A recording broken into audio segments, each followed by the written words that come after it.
미국 정부가 우크라이나를 침공한 러시아에 대한 추가 제재를 검토하고 있다는 소식이 전해졌습니다.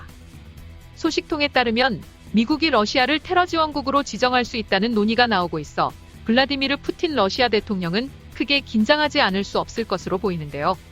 테러 지원국으로 지정된 나라에는 무기 수출 금지는 물론 테러에 사용될 수 있는 이중용도 품목에 대한 수출 통제, 무역 제재 등의 조치가 취해지게 됩니다.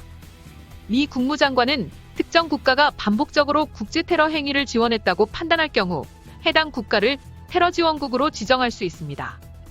현재 북한, 쿠바, 이란, 시리아 등 4개국이 미국의 테러 지원국에 등재돼 있습니다.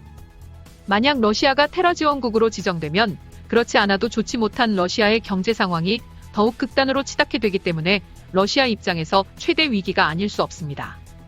실제로 최근 러시아가 104년 만에 첫 국제 채무 불이행에 바짝 다가갔다는 우려의 목소리가 나오고 있습니다.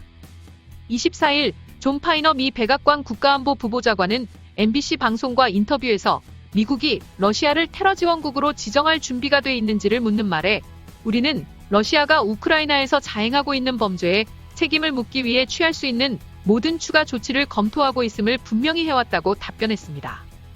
테러 지원국 지정을 직접 언급한 것은 아니지만 모든 가능성을 열어두고 검토 중이라는 해석이 가능하다는 분석이 나옵니다.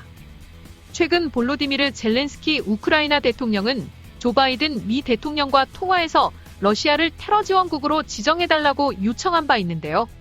이에 백악관은 테러 지원국 지정 여부가 미 정부의 권한이라는 점을 분명히 하면서도 이미 수많은 대러시아 제재를 가하는 상황에서 지정 자체가 실효성이 있을지 면밀히 따져봐야 한다는 입장이었죠.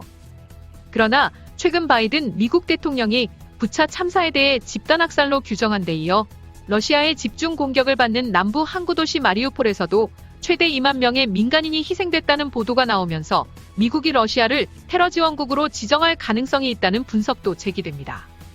한편 파이너 부보좌관은 미국의 우크라이나에 대한 추가 지원 가능성에 대해서도 시사했습니다. 그는 미국의 군사 원조가 엄청난 영향을 미치고 있다는 점을 강조하면서 우린 이번 주에 더 많은 것을 말할 수 있을 것이라고 밝혔습니다. 앞서 미국은 지난 21일 우크라이나에 8억 달러의 군사 원조, 5억 달러의 경제 지원 등 총 13억 달러 규모의 추가 지원 방침을 밝힌 바 있습니다.